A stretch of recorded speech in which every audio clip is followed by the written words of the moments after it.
Voilà, nous ouvrons la page entretien de ce journal. Bonjour, professeur Étienne Traoré. Bonjour. Alors, vous êtes professeur de philosophie morale et politique à l'Université de Ouagadougou. Merci d'être là pour nous ouvrir l'analyse de la situation sociopolitique au Burkina Faso.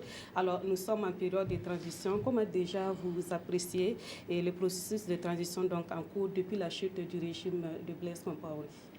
Je pense que comme dans toute activité humaine, il y a des insuffisances.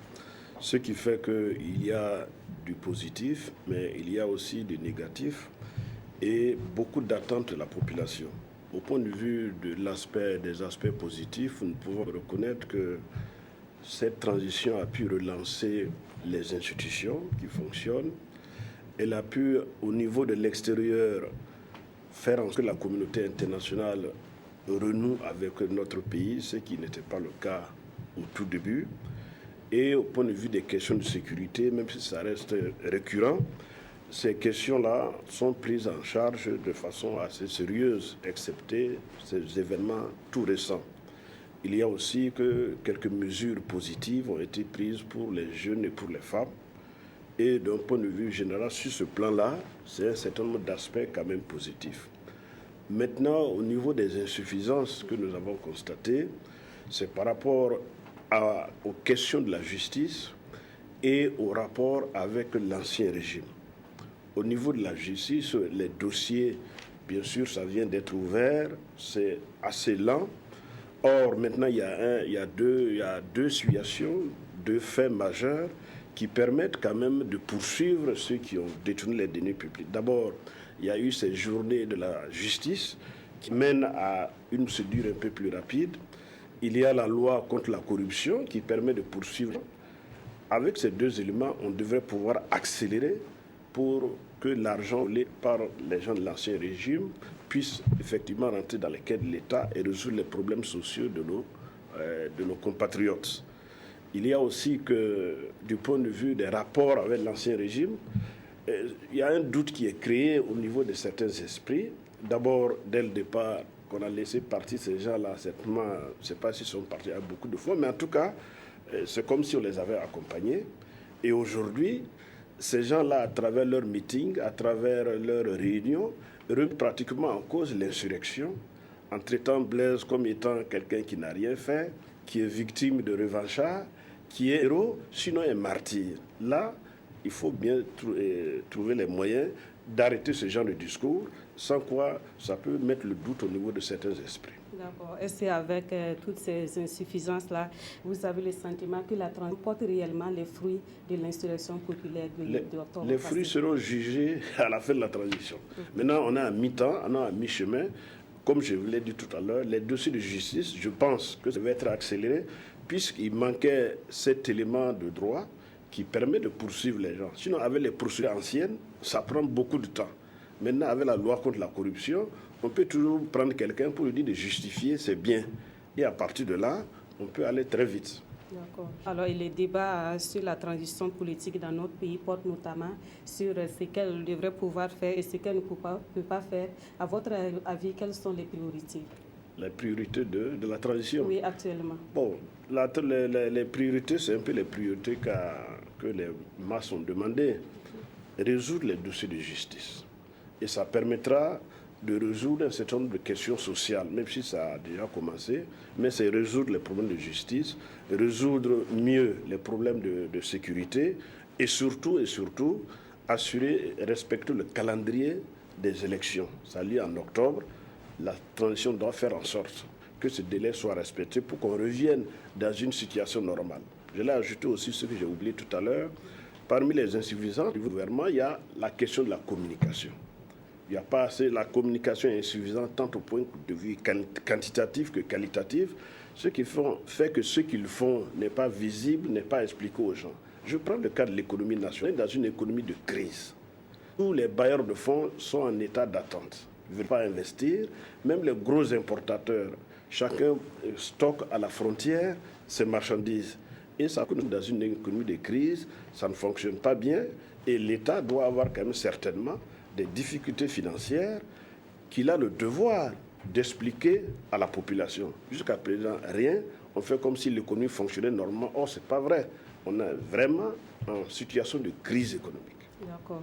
Alors, professeur Traoré, sur le front social, la semaine qui s'achève a été marquée par des contestations, la grève à la Burkina Sodipo, grève des transporteurs routiers, la journée nationale de protestation que la CCVC compte organiser la semaine prochaine. Et vous avez vu tout à l'heure dans le reportage la douane qui laisse entendre qu'elle prendra ses responsabilités si sa sécurité n'est pas assurée. Alors, dans tout ça, nous sommes entrés, est-ce que je peux dire qu'on peut entrer dans une ère de contestation? Comment vous appréciez tous ces mouvements-là? Il faut rappeler que le droit de grève est tout à fait normal, c'est respectable. Enfin, disons, c'est légal. Donc, les syndicalistes, les travailleurs ont absolument le droit de protester et quand ils ne sont pas contents par rapport à leurs revendications. Maintenant, la façon dont les choses se sont passées, évidemment, on peut rester songeur. C'est la première fois qu'il y ait tant de contestations dans un temps très limité et dans tous les sens presque. Et on a même l'impression que l'État a abdiqué, l'État n'a pas d'autorité depuis un certain temps. Les gens occupent des usines ici, ils font des grèves sans préavis et le sentiment qui est général dans la population, c'est que en fait, l'État est absent. Et ça, ce n'est pas bon. Maintenant, pour ce qui concerne ces journées de grève-là, il faut rappeler, bien sûr, la loi. La loi dit, voilà le droit de grève, mais la loi également interdit certaines formes de grève. Et il serait irresponsable de ne pas le rappeler. Par exemple, quand vous empêchez d'aller travailler, ce qu'on appelle faire des piquets de grève, c'est légalement interdit. On l'a vu ici. On a empêché d'autres d'aller travailler, c'est illégal. On a même presque séquestré des gars de l'administration. On a vu que les camions ont bloqué dans un pays enclavé comme le nôtre.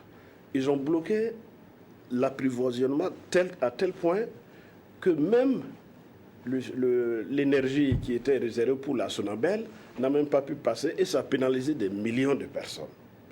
À ce niveau, il devait quand même, vu eu égard au caractère stratégique de l'électricité, faire un service minimum. Dans certaines situations, c'est exigé. Ça n'a pas été respecté. Je vois aussi que les conducteurs de camions, dans leur dialogue, dans leur échange avec les gens du gouvernement, c'est d'abord un conflit privé. L'État est en dehors de ça, ce n'est pas des fonctionnaires, c'est privé. Bon, il n'y a pas eu tellement d'échanges avec les patrons directs, c'est venu directement à l'État et de ce qui me revient parmi les gens qui ont assisté à cet entretien, il y a des phrases qui ont dites qui sont de nature, effectivement, à nous faire nous poser des questions. Déjà, quelqu'un a dit là-bas, écoutez, nous, on a chassé Blaise en plein jour, ce n'est pas la transition qui peut nous résister.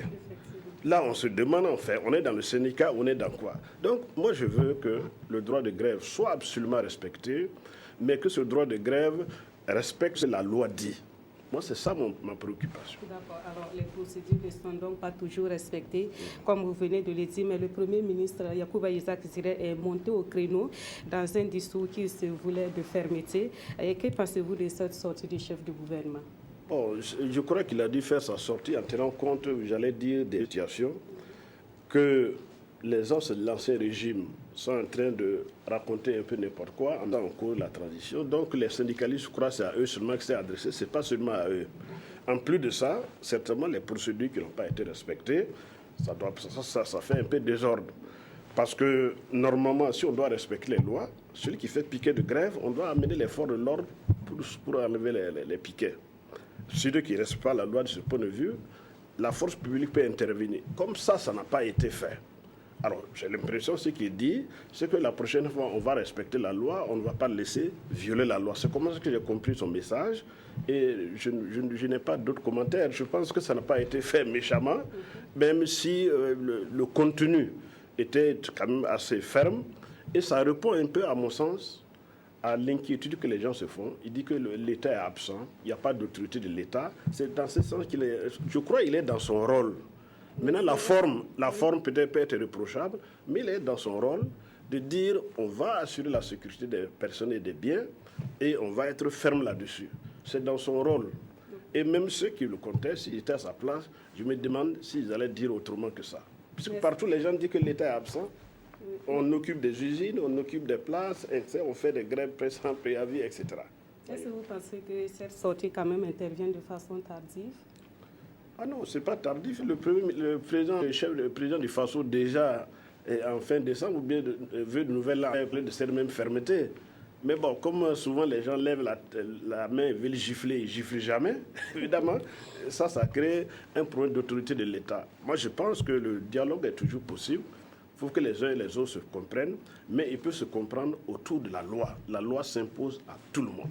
D'accord. À votre avis, est-ce qu'il y a des chances qu'il ait été entendu, le Premier ministre, à travers cette sortie-là? Je ne sais pas s'il a été... Moi, les milieux que moi je fréquente disent que, bon, mais il faut absolument que l'autorité de l'État soit rétablie. Ce n'est pas en contradiction avec le droit de grève ou la manifestation des grévistes. Ce n'est pas contradictoire. Maintenant, d'autres ont pris ça autrement. Ça fait partie des éléments de la mobilisation des gens. Je comprends ça comme ça. Est-ce qu'il n'y a pas quand même un risque que les propos du Premier ministre soient assimilés à une dérive répressive, pour ne pas dire plus? Non, moi je crois que c'est plutôt un aveu, à la limite un aveu d'impuissance. Les choses délitent de tous les côtés. Il veut montrer aux gens qu'il est là pour assurer l'ordre. Bon, je crois que ça devrait être un peu compris comme ça. Si les gens échangent, les syndicats et puis le Premier ministre, je pense qu'ils devaient pouvoir s'entendre. Mais je dis encore une fois, autour de la loi qui s'impose à tout le monde. D'accord. Merci beaucoup, professeur Etienne Traoré. Vous étiez là donc pour nous donner votre analyse sur la situation sociopolitique au Burkina Faso. Je rappelle que vous êtes enseignant de droit et de philosophie morale et politique à l'Université de Ouagadougou.